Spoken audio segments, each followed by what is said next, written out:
Top स्टॉक्सની details જાણીએ સહયોગી આરતી અને તૃપ્તિ પાસેથી આપ બંનેને ગુડ મોર્નિંગ। આરતી, શરૂઆત કરીએ, આજે ક્યાં રહેશે ફોકસ?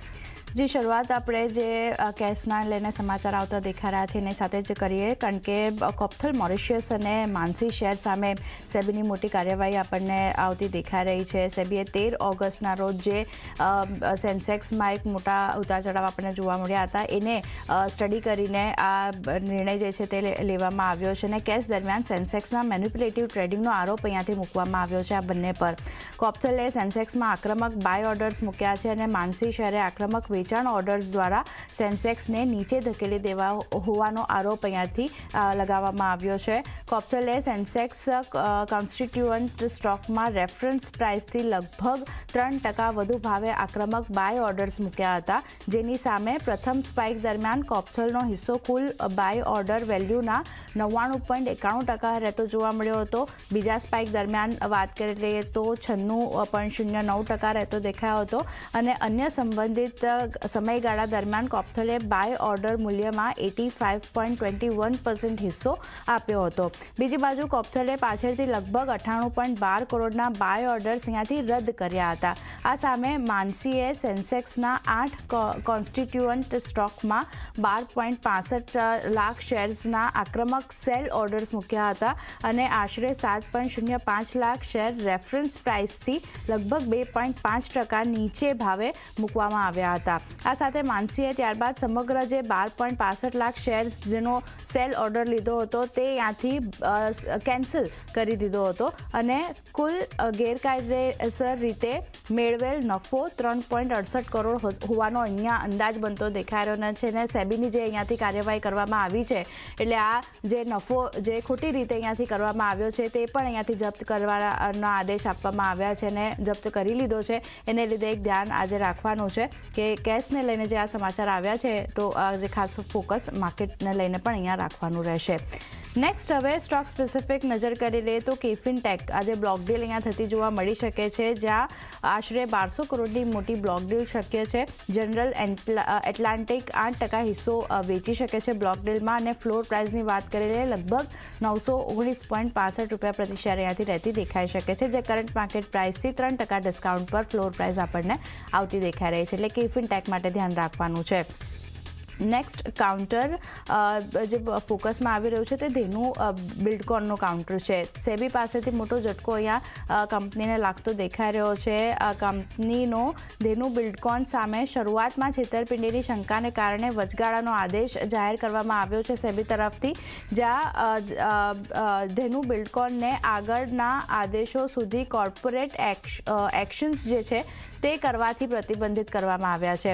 આ સાથે 6 જે એલોટીઝ છે એને ધેનુ બિલ્ડકોનના શેર વેચવાથી પ્રતિબંધ કરવામાં આવ્યા છે અને સેબીએ 1000 કરોડના ફંડ ઇનફ્લોઝ ફ્લેગ કર્યા, જેમાં ફંડ્સના કથિત રાઉન્ડ ટ્રિપિંગનો આરોપ મૂકવામાં આવ્યો છે। આ સાથે પ્રેફરન્શિયલ અલોટમેન્ટે 6 એન્ટિટીઝ જે છે એના ડાયલ્યુટેડ ઇક્વિટીમાં 99.7% હિસ્સો આપ્યો હોવાના સમાચાર પડતા દેખાઈ રહ્યા છે, એટલે આજે ધેનુ બિલ્ડકોન છે એના પર ખાસ એક નજર રાખવાની છે। નેગેટિવ કાઉન્ટરમાં રિએક્શન આપણને જોવા મળી શકે છે જે સમાચાર બની રહ્યા છે એને ધ્યાનમાં રાખીને।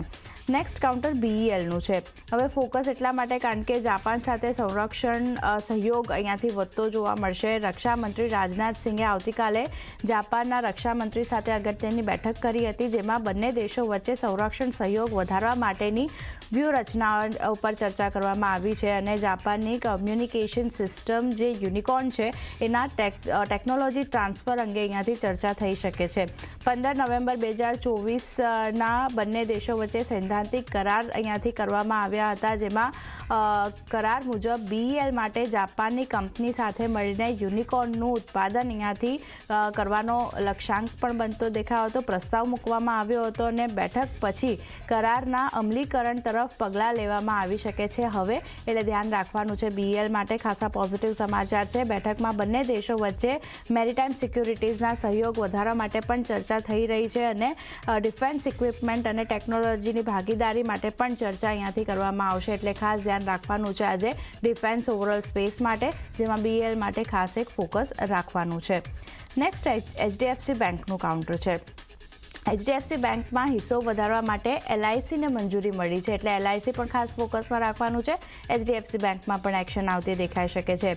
RBI પાસે ત્યાં હિસ્સો વધારવા માટે મંજૂરી મળતી દેખાઈ રહી છે, જ્યાં 9.99% સુધી હિસ્સો LIC વધારતી જોવા મળશે HDFC બેંકમાં. અને LICનો HDFC બેંકમાં અત્યાર સુધીનો હિસ્સો જોઈએ તો લગભગ 4.11% આપણને રહેતો દેખાઈ રહ્યો છે, જે અહીંયાથી LIC હવે વધારતી જોવા મળશે. તો ખાસ ધ્યાન રાખવાનું છે. HDFC બેંક, LIC બંને ફોકસમાં રહેશે.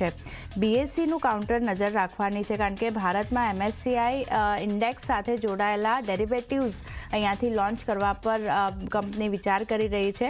ઉદ્દેશ્ય રોકાણકારોને ભારતીય બજારના સંપર્કમાં પ્રવેશ મેળવવા અને હેજ કરવા માટે બીજો માર્ગ પ્રદાન કરવા માટેનો અહીંયાથી રહેતો દેખાઈ રહ્યો છે. એટલે BSE માટે ધ્યાન રાખવાનું છે. ગઈકાલે એક સારી એક્શન જોવા મળી હતી. આજે આ સમાચારના લીધે પોઝિટિવિટી આગળ વધતી દેખાઈ શકે છે, એટલે BSE માટે ધ્યાન રહેશે.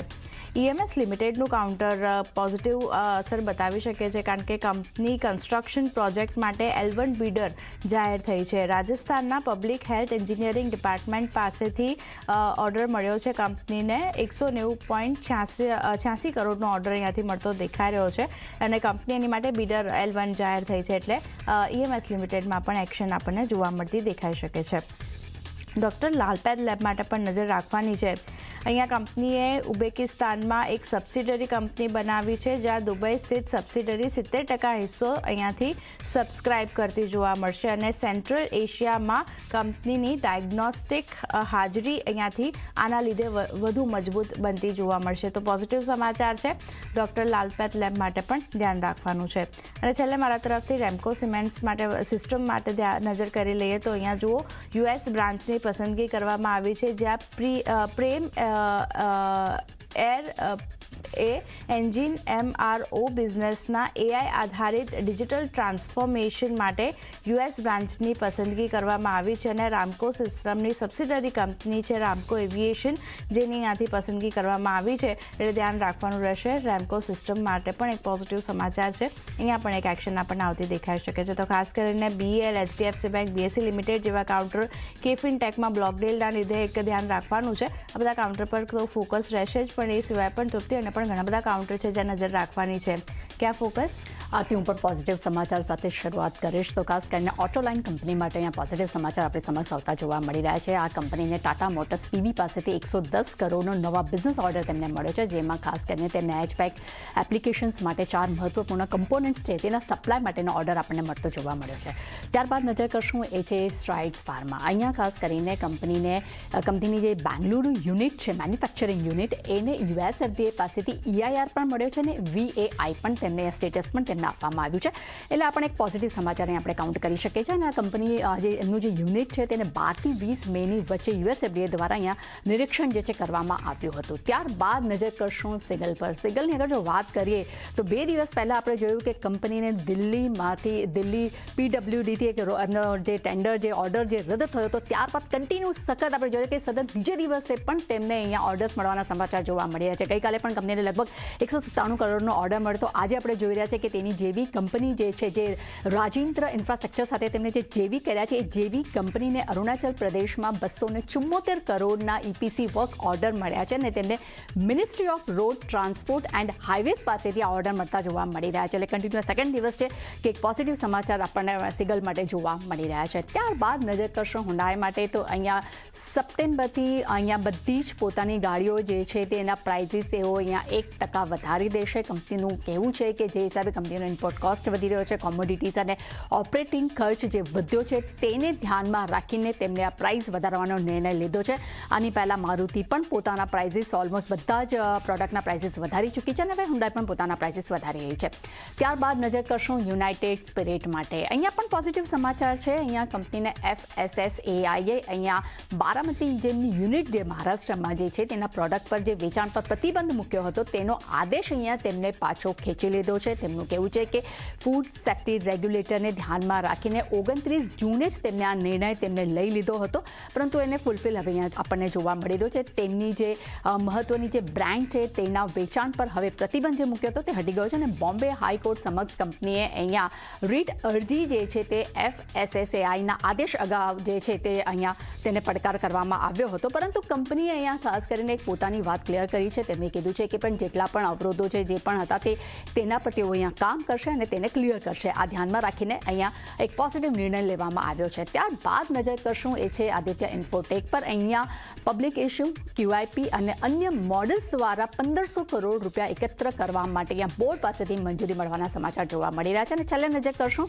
તો ગઈકાલે ઘણી બધી આપણને ફંડ એક્શન જોવા મળી હતી, જેમાં એસ્ટર DM પર સારું એવું ફંડ એક્શન જોવા મળ્યું હતું. ગઈકાલે 2 લિસ્ટેડ કંપનીઓ 2 લિસ્ટ થઈ હતી, જેમાં બિહારીલાલ એન્જિનિયરિંગ અને શિપ રોકેટ. આ બંનેમાં ગઈકાલે આપણને સારું એવું ફંડ એક્શન જોવા મળ્યું હતું. એટલે આ 3 કાઉન્ટર્સ પણ ખાસ આજે આપણને રડારમાં જોવા મળી શકે છે.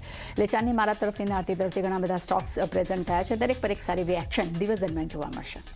જી, આ બધા સ્ટોક્સ પર આજે ખાસ આપણે ફોકસ રાખવાની છે. આરતી અને તૃપ્તિ, આપ બંનેનો આભાર. મારી સાથે જોડાઈ ટોપ સ્ટોક શેર કર્યા.